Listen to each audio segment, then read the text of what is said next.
Welcome back to Simply Human podcast and YouTube channel. Karen is traveling this weekend, so I'm flying solo. So today, I'll be tackling a topic that many of us have faced but often don't know how to handle, and that is guilt manipulation. Now, we've all had to come across people who readily sling guilt to get their way, whether it's a friend, family, maybe a colleague. Triggering guilt can be a powerful tool of control.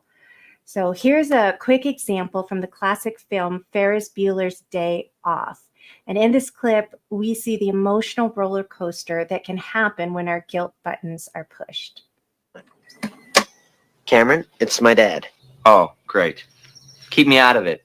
If you're not over here in 15 minutes, you can find a new best friend. You've been saying that since the 5th grade. I'm so disappointed in Cameron. $20 says he's sitting in his car debating about whether or not he should go out. He'll keep calling me. He'll keep calling me until I come over. He'll make me feel guilty. This is ridiculous, okay? I'll go. Shit.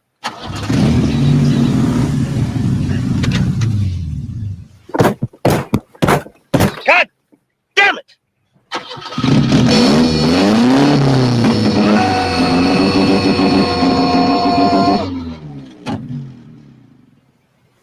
Forget it. That's it. What?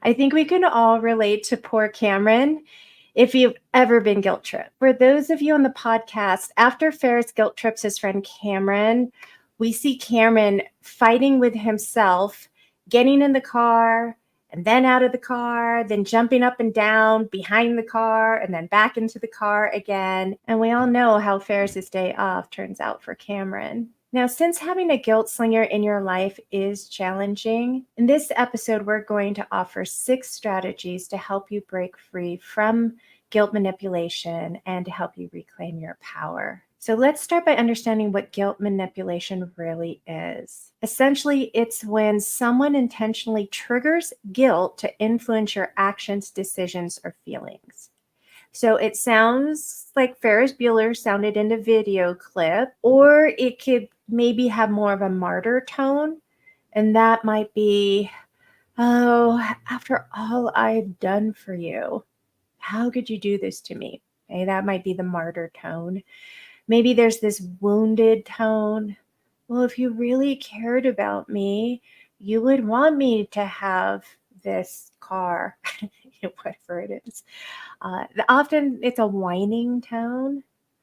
But all I'm asking is for X. It's not so much. Like, why are you being so mean? Usually includes some sort of accusation about your character, that you're a bad person. If you're a parent, you might be familiar with this one. I hear from parents a lot about dealing with teenagers who use this whining tone. And depending on what your issue is, you might be susceptible to that. There's different ways that guilt tripping or guilt slinging is used and leveraged and expressed.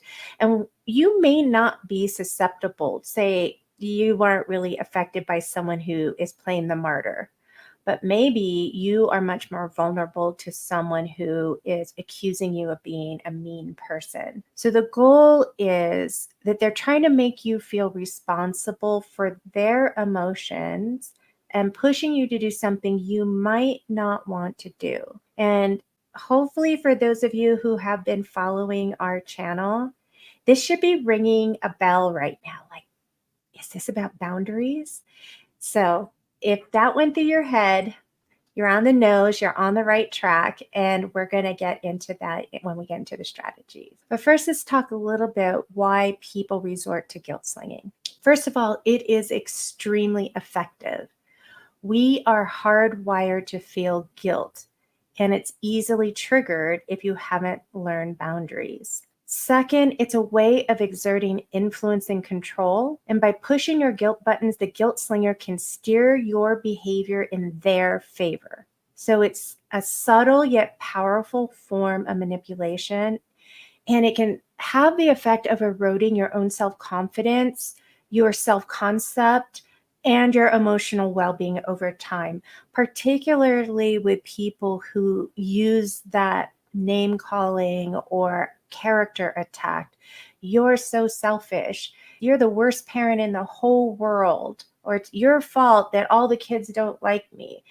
So you'll see lots of blame. It's often mixed in there with guilt slinging. And if you're someone who walks around with a Velcro suit and you just take all of that as is, then it starts to affect how you see yourself. Like, oh, I'm a terrible parent, or I'm not a good friend, or I'm a terrible daughter. So it's important that you understand that this is so powerful. And once they wear you down, then it's much easier to get their way in the future, because you've basically taken on this identity of being the person who is guilty. And finally, there's a number of cultures, including religious traditions, that rely on guilt to influence the behavior of the collective, of large groups of people. Guilt is really effective, and guilt-based norms is incredibly effective when you're wanting to shape the behavior of an entire population.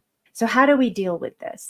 So number one, before you can tackle guilt manipulation, it's crucial to strengthen your emotional awareness. And what do we mean by that?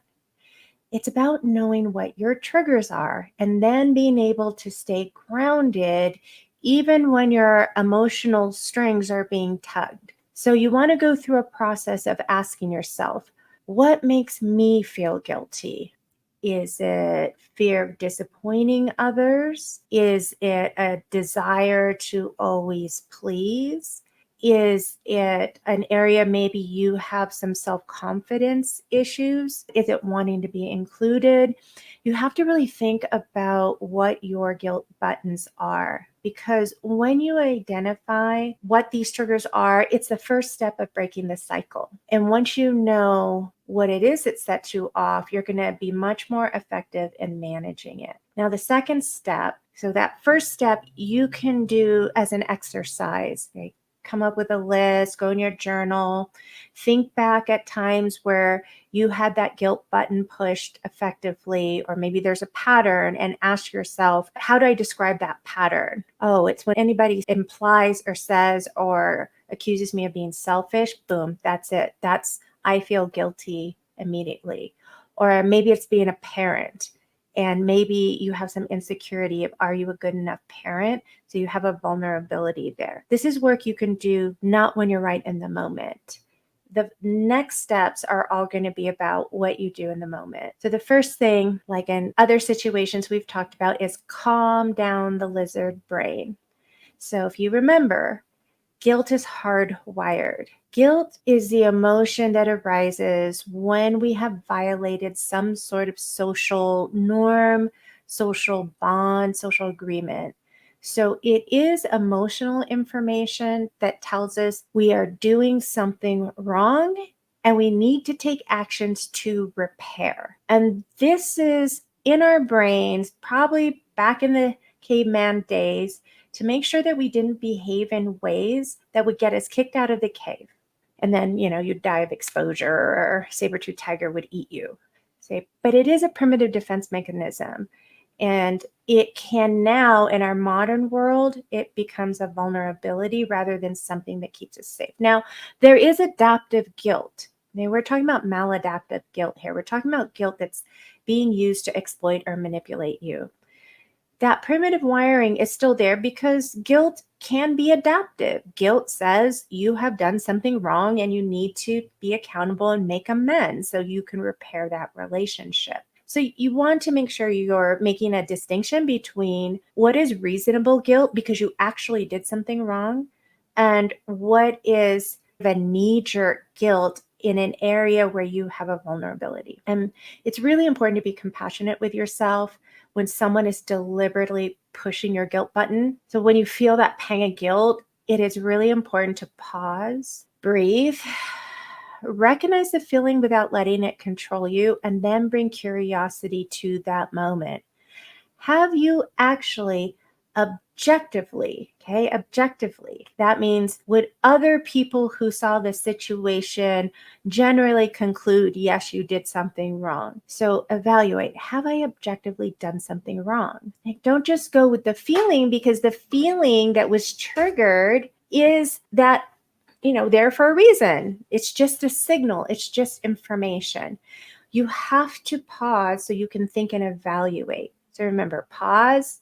If you're tense, unclench, breathe, let your new brain catch up to the moment, and then evaluate. Is this legitimate? Now, this will be easier if you have the next strategy, set clear boundaries. Now, we've already gone over boundaries in a lot of episodes, and I'm going to put the link down in the show note.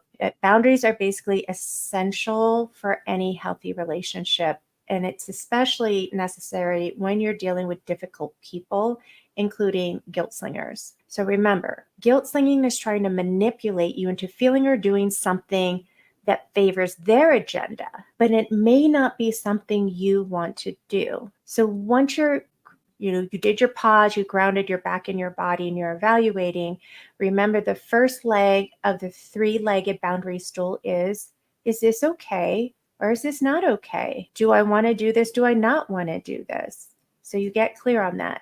2, identify what's in your control. And 3, identify that the actions that you are going to take. And we go over, again, this in depth, and I will put a link to that in the show notes as well. So the next thing around boundaries is you have to make sure that you validate your boundaries, because one of the things guilt slingers like to do is make you feel like your boundaries in and of themselves is doing something wrong.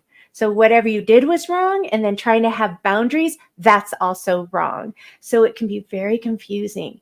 It's really important to know what those boundaries are ahead of time, because you're going to have to validate that your boundaries are legitimate. Now, if you stop and think about it, your boundaries should be rooted and grounded in your values and principles. So if your boundaries are coming out of your values, then you have no reason to feel guilty, because you want to be in integrity with yourself. You want to be operating from your values and principles.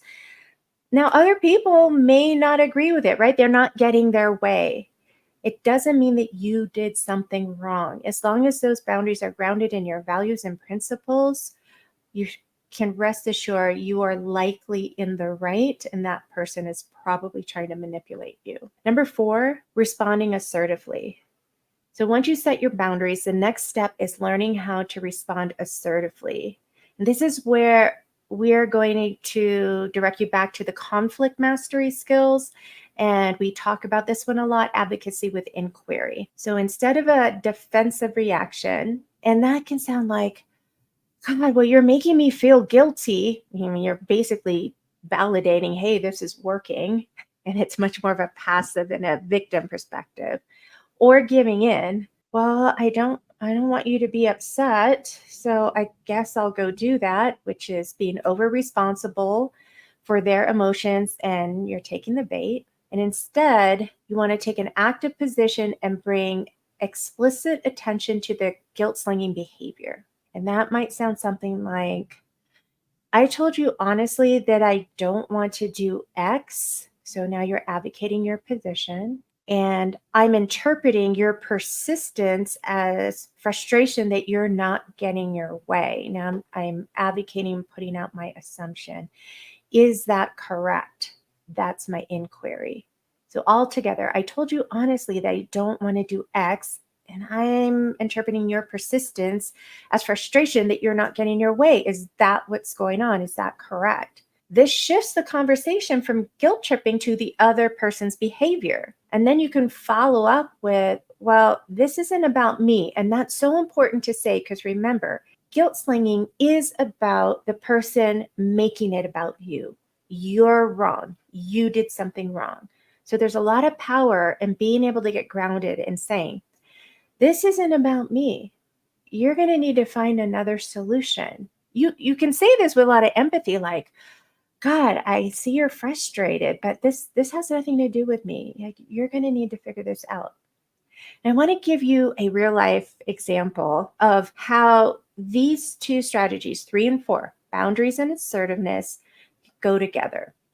And this happened over 10 years ago. I went on a kind of an online date, first date.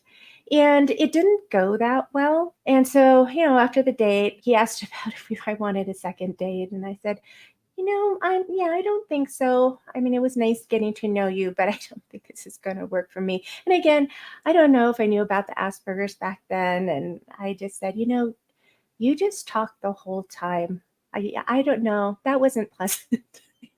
I'm very direct. And he was so embarrassed, and I just apologetic. And he said, oh my God, this is the first time I've been on a date in years, and I'm out of practice, and I'm so sorry. And really, I can do better than this. Like, can we just have another try? And I don't know. I didn't feel guilty. I just was like, well, I didn't think he wasn't a nice person. It's just the experience wasn't pleasant. So I gave him the benefit of the doubt and agreed to a second date. We had some good conversations on the phone and before the second date. And then he decided, hey, what? I'm going to come out to visit you. And he lived pretty far away. I think it was at least 5 hours away. And he was going to come for the weekend and come and camp. And then we were going to hang out and fish. I told him at the time, the weekend he wanted to come, that I had an event on Friday night that I had to go to. So I wasn't going to be available, but I could hang out on the weekend on the Saturday and Sunday. So on Friday, I wasn't sure what he was planning on doing, at what time he expected to arrive. Again, thinking it was on Saturday. I kept sending messages like, what are your plans? What is your ETA? When are you expecting to arrive? No response. So later that afternoon, I get a text message that he's in town, and he decided to come out Friday night instead of Saturday morning because of the 5-hour drive. And so I said, oh, okay, well, I told you I have an event tonight, so I'm not going to be able to meet up with you, but I'll see you in the morning. And his response was immediately going into guilt tripping. And his text message was like, well, I can't, I drove all the way out here to see you, and can't you even come up for a few minutes or blah, blah, blah. And I was like, first of all, I was trying to get in touch with you and you didn't respond. And I told you ahead of time, I have this event that I have to go to. I won't be available till the morning. So then he switched the tactic to that whining tactic, or kind of a victim tactic. He let a little time go by. Then an hour later, he said, I just noticed I forgot to bring a book. Could you bring a book up to me so I have something to read? I was just thinking, what the heck? So I just responded again. I'm sorry. I told you I have an event. I am just heading out the door. I'm sure you're perfectly capable of driving into town. Town is half a mile. Yeah, maybe it's a whole mile. It might be a whole mile to go from the campground into town. I'm sure you're capable of driving into town and finding yourself a book. I will see you in the morning. So as you see, I'm having boundaries. What's okay? What's not okay? This is my boundary. I had a commitment and I needed to attend to that commitment. It also wasn't okay to arrive without any coordination with me and then having this expectation that I drop everything and go up there. So that wasn't okay. What was in my control? Whether I went or didn't go, that's in my control. What action was I going to take? I was going to act on my word. I had a commitment. That's what I would act on. So the next day when I did go up, more guilt tripping. I went up hey, how was, hope you had a good night's sleeping. How was it? Blah, blah, blah. Totally friendly. And he decided to guilt trip and say, gosh, I can't believe I drove all the way out here and you couldn't even come and bring me a book. He's still on the book thing. So I, took that deep breath.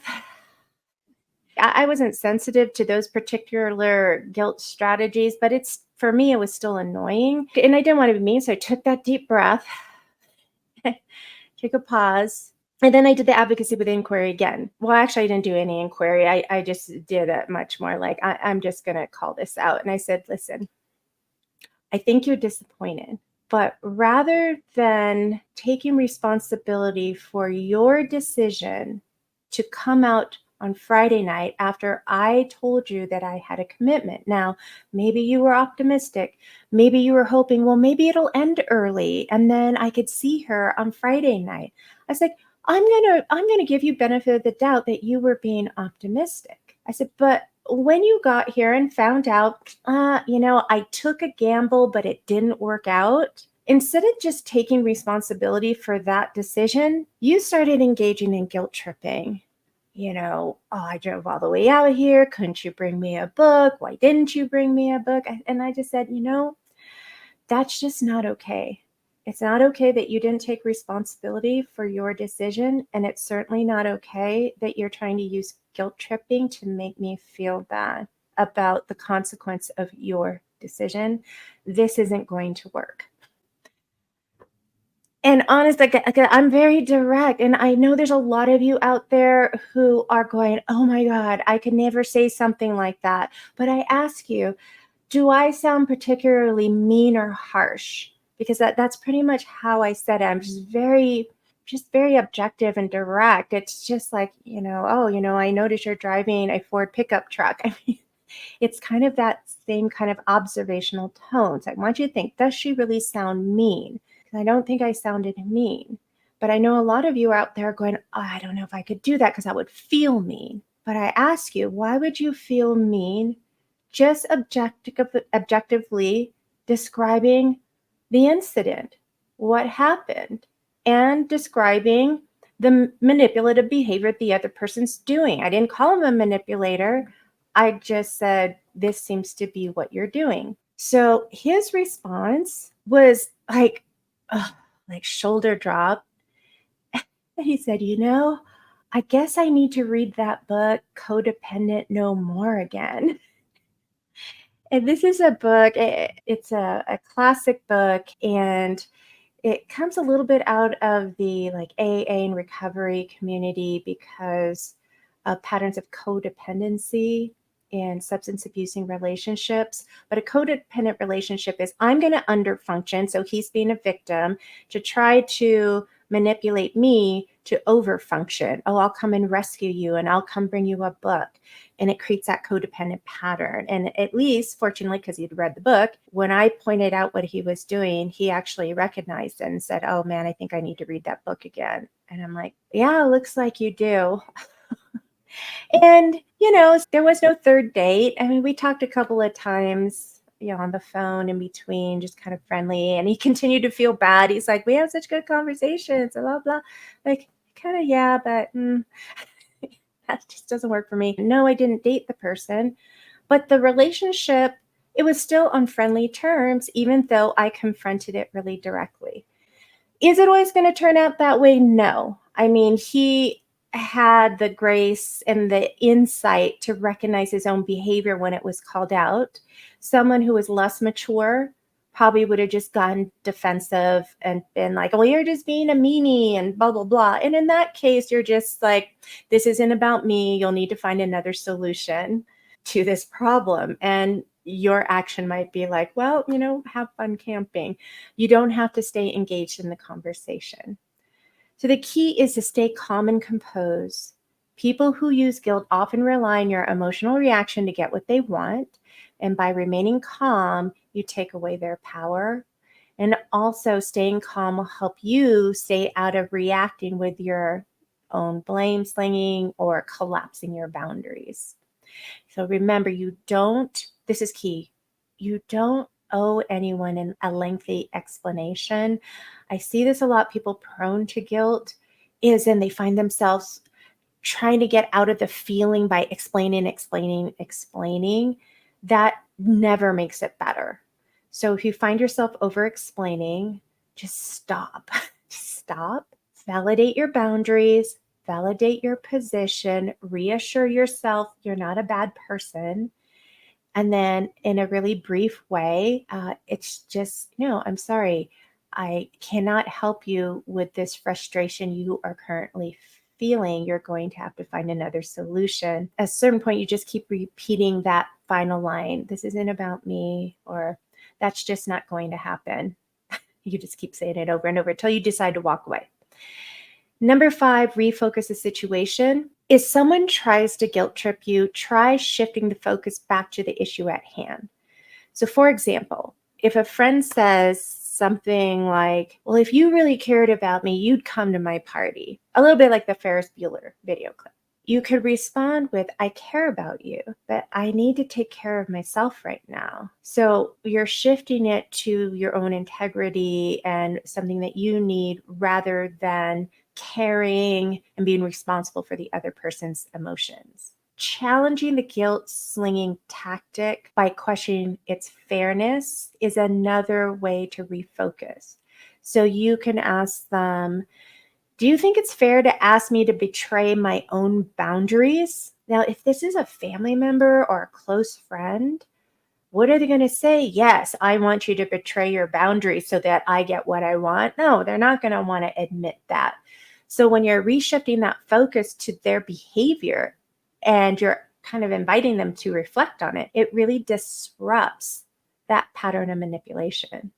And lastly, always steer the conversation towards solutions. Instead of getting stuck in the guilt, focus on what can be done moving forward. And that can sound like, well, my position clearly isn't working for you. What other options do you have to get your needs met? It's saying, I'm not going to keep owning any of this, but I'm happy to help you brainstorm something else. So you're shifting the intention away now to problem solving. This is a little bit more of an advanced skill, learning how to do the shifting. It's a little like the Jujitsu, the passive aggressive Jujitsu. In the last difficult persons episode, or 2 times ago, we did 2 on passive aggressiveness, and one is called passive aggressive Jujitsu. And it's really this more advanced technique of something's coming at you and you get really skillful on redirecting it in the direction you want it to go. So you might want to re-listen to that episode. Finally, seek support and learn from your experiences. Sometimes dealing with guilt manipulation on your own can be really overwhelming. And that's why seeking support is so important. Talk to someone you trust who can offer an outside perspective. And this is that objectivity that I mentioned. If you're having a hard time doing that objective evaluation, ask someone that you trust, because they will give you the objective perspective. And if this is reoccurring in your life, you might need to get professional help. You may need to have a therapist that can help you build those boundaries, or you may need a coach that helps you with assertiveness. Think about, what is your situation? Is this an occasional thing you deal with? You could probably just start working on these skills on your own. Is this someone who is close to you and in your life and you're dealing with it all the time? I would highly recommend you have someone in your corner. And finally, after a difficult encounter with blame slingers, take some time to reflect. What worked? What didn't work? What was the button that got pushed? Is there a pattern around that button? Because you might have to do some deeper work. Like if you have a self-esteem vulnerability, you might have to do some deeper work on healing that in order for there not to be a guilt button easily pushed and attached to that. Practice self-care, because dealing with manipulation is draining. So you want to make sure that you're taking care of your mental and emotional health. And I can recommend meditation, exercise, going out into nature, taking a break from the person or their dynamics if you can, and honestly, getting enough sleep, because it is very draining and it's really hard to do some of these strategies if you're mentally tired and drained. So thank you all for joining us on Simply Human. I covered a lot of ground, understanding what guilt manipulation looks like, to having those boundaries and being assertive. So remember, this is something that you want to practice over time. This isn't like, oh, I'm just going to start doing this. We are giving you the blueprint or the plan or the strategy where you can pull and take the pieces that you want to focus on and build. And you can listen to the different episodes where we talk about how to apply them, or you can bring it to your therapist or bring it to your coach. But it's really about creating your growth plan. So if you found this episode helpful, be sure to subscribe, leave a review, share it with someone who might need to hear this message. And remember, that helps, it just helps the algorithm. That helps get this video out in front of people. It really helps us a lot. If you engage with us in the comments and sharing, you'd be surprised how much that really helps. And we're starting to see that our YouTube channel is getting to a number of different countries. It's getting outside of the United States. So we're really excited about that. We thank all of you who have been helping us with that.